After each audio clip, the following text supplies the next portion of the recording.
Welcome back to Radio Entrepreneurs. I'm Jonathan Freedman, and our next guest up is our ace reporter, Phil Sharkey of the Higher Authority. Welcome, Phil.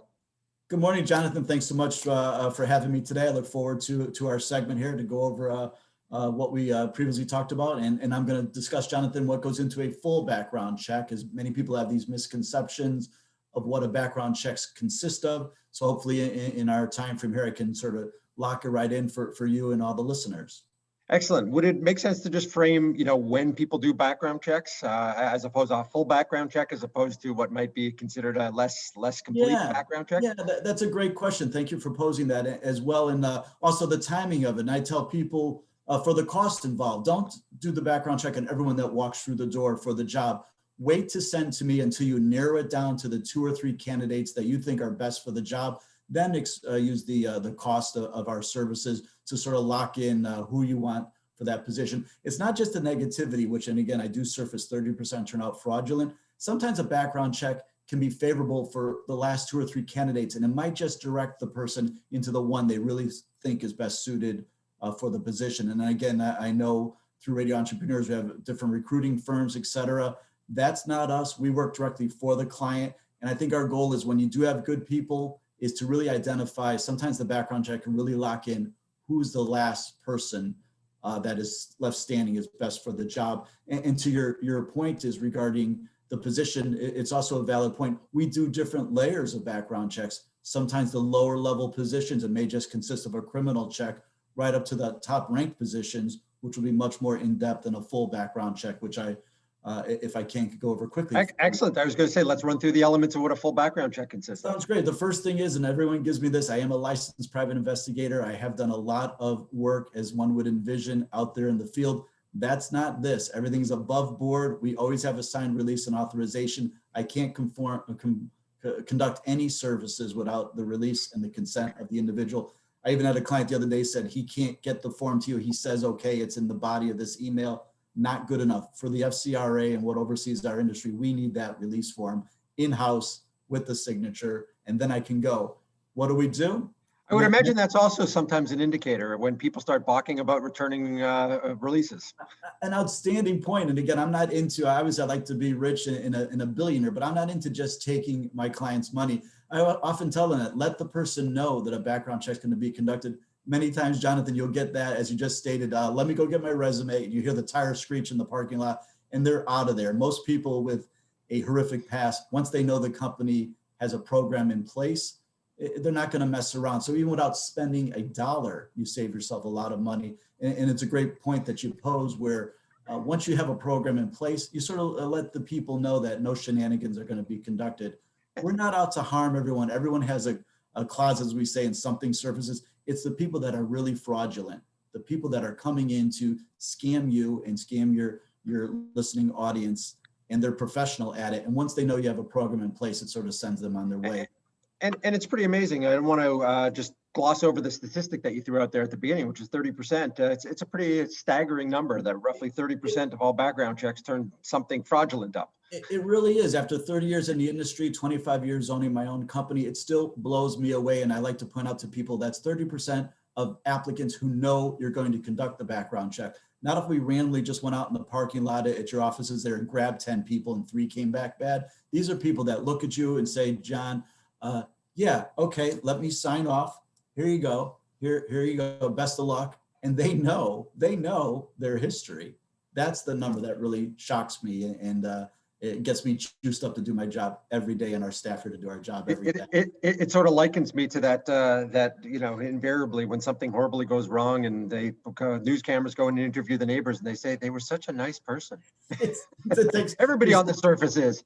You're so right on point. It takes me back all the time, and like, who knew? And like, well, they knew, but it's always us that. And again, I've talked to the other people there at your company about, it's not the ones you see walking through the door that smell of booze or something. It's the ones that look right at you and shake your hand and say, Jonathan, I'm ready to go. Put me in charge. And they make a great impression. I've had many clients with an office manager tell me, Phil, just rush this one through. This one is golden. And it comes back with 10 records from Maryland or something. And they're like, it's those are the ones that really make it worthwhile. But I guess there's a reason that psychiatrists have a label called sociopath. There's a lot of them out there. It is. It's a great point. And we actually have one refuse company that sends over, we do just drivers for them. So it's a criminal and driving record background. And they have a class before, and they tell them 30 at a time, let us know now. If you have a problem, the fact you made it this far is good. Go fix it.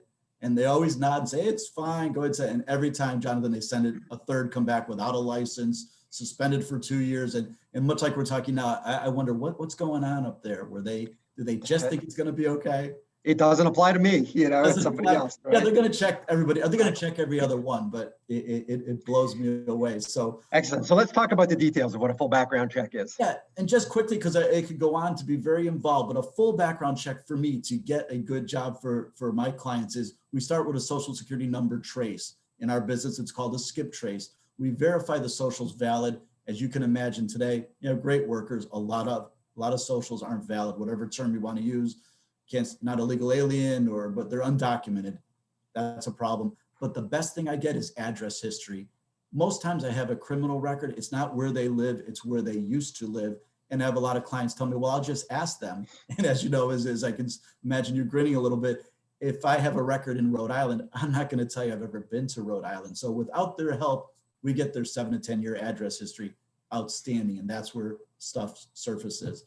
Educational verification.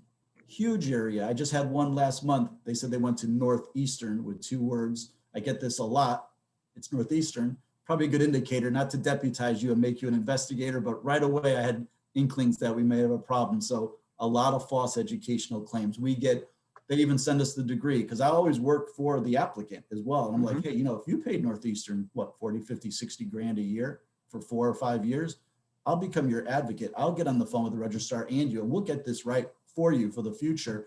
And they'll send over sometimes fake degrees and things we make on our computers today, which are outstanding.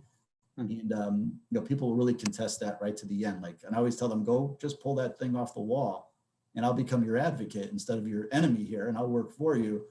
And it tends to be, we find out usually they're 3 credits short, or say, well, I didn't really graduate. And there's the rub. Well, then you really can't say you're a graduate. Right. Big part of our job is employment verification, 5 or 10 years. And here's where we separate us from the large screening companies. We're just better, not to throw that out there, but we have only senior level investigators doing the work. We speak to human resources to get exact information. And we talk to supervisors. The first question I get from HR people is, well, my staff doesn't talk. Yeah, they do. If I get them on the phone and say, hey, I'm going over Jonathan's job application, they put you down as a reference. Right away, they'll go oh yeah, John, we got a policy, but, oh, what a guy. Or they'll say, Jonathan put me down as a reference. Are you kidding me? I mean, he was never in on Fridays, and right away it takes us different ways. And that's where extracting information is key, and a lot of negativity. Criminal records, we've talked in the past about that. It could be county, it could be state, it could be federal, it could be national, all very valid. And a lot of, unfortunately, a lot of criminals out there. And it's not that you're a criminal. I get a lot of pushback from people. They deserve jobs too, but on job applications where they check off never convicted, so now you have a criminal and a liar. What I'm trying to find is people who falsify. And that's where we really have a leg to stand on. And finally, Jonathan, the last 2 areas in a general check is sex offender, local and national. As you can imagine, that's a serious area to check. And driving record, which many people go, who cares if it's an office position or a person in the office, just not a driving position. Who cares is because 10% that we check come back without a license. So even though it may not be a driving position for your company, they're breaking the law every day that they're driving. And if they get pulled over and stopped, they're not going to be in that day because they're going to impound the vehicle. They're going to have a long walk and a lot on their plate. And it really shows me indicators to what we have here, where you can't even keep your license in order and you're going to do whatever for my company or for my clients. It's a huge indicator for us. We really like that search. And it's national. So if you have a DWI in California or Florida, it's going to show in your mass license history. It's a great search. So you touch a lot on indicators, and obviously a big part of you guys' job is to unearth the pieces, and a good investigator goes deeper and deeper in the hole, or broader and broader, depending on how you look at it. Just give us a sense of context when you talk about a full search. What kind of time frame are we talking about from start to finish generally? Yeah, great question, Jonathan. Here's where we beat the national average. We do a 2 to 3 day turnaround time. So wow. Very important that my clients they identify the person they want and they don't want to lose them. It's a competitive world today. Obviously with the COVID, they think they have the right person. They don't want to lose them, and they may be losing money because they have a position to fill. So it has to be fast. I always tell everyone in the industry, great information late is useless. So I have a lot of our national competitors are 7 to 8 days. I just got a car dealership from Maine to come on board. They were using a national company and they were waiting 7 to 8 days for their turnaround time. I said, if you're not getting 3 days like we do, then something's going wrong. They don't care about your work. They have either too much work or they don't care, because it can be done in 3 days if you do it properly and quickly. So that's really important. Well, that's really impressive in the context, because as you said, a good candidate is gone quickly or has multiple offers and multiple opportunities. And if you guys can't, come back with your reporting in a reasonable time frame, there's no value to the client. So that's great to know. Absolutely. And, there are things, especially with the COVID, obviously the courts had closed for a while, things that had extended, but we send our report out and we'll explain if there's a problem. The degree from Northeastern is pending further review. It's someone older like me, born in the 60s, and they have to do a paper record search. So it's not our fault. We're on it, but you have your initial report and you can make your decision from that, realizing there's a common sense reason as to why things are delayed. That's fabulous, Phil. And, I think we could probably dig into each one of these areas and talk a little bit more about it. And I know you want to share with us a story, a celebrity story, as you always do, and tell us a little something that you found in your... I do, Jonathan. I'm glad you asked. I happen to have one today, and for our financial people, as I know it's a big part of our viewership here. This was Wall Street analyst Jack Grubman, and he at one time was the former Solomon Smith Barney's analyst, and he was the highest paid analyst with a salary of $20 million per year. God bless him.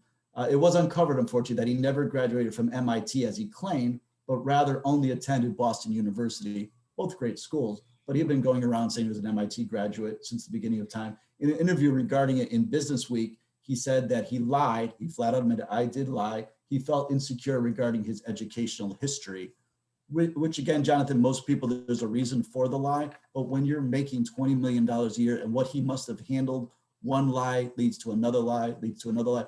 I surely would be very hesitant about him investing for me. So that's our celebrity. That's a great one. And I imagine there's so many of those. For 20 million bucks a year, I wonder why you don't go out and get all the tutors you can to get you through that degree. Absolutely. Backtrack it and make it right. So it's a very curious thing. And what we find is, like, once someone sells it, they actually believe it. They probably would pass a lie detector test because they actually convince themselves that they have this degree, and it's not so. Great insight, great information as always, Phil. Really appreciate you on. Phil Sharkey of the Higher Authority has been our guest and our reporter. Phil, if people want to reach out to you and talk to you about the services that you provide, what's the best way for them to reach out to you? Thank you, Jonathan. Right on the web, it's higherauth.com, HIREAUTH.com. Our number, and again, this separates us as we have human beings answering the phone. You don't have to punch in names, letters, etc. You always get a call answer, and it's 508-230-5901, or email me directly at psharkey@higherauth.com, and I'll get right back to you. That's fabulous. Really appreciate it. Great segment, Phil, and wonderful to learn more about the work that you guys do. Good work that you do over at the Higher Authority, and look forward to having you on the next segment on Radio Entrepreneurs. Thanks, Jonathan. I appreciate it. Have a great time. Thank you so much. Thank you. And we'll be right back with another segment on Radio Entrepreneurs.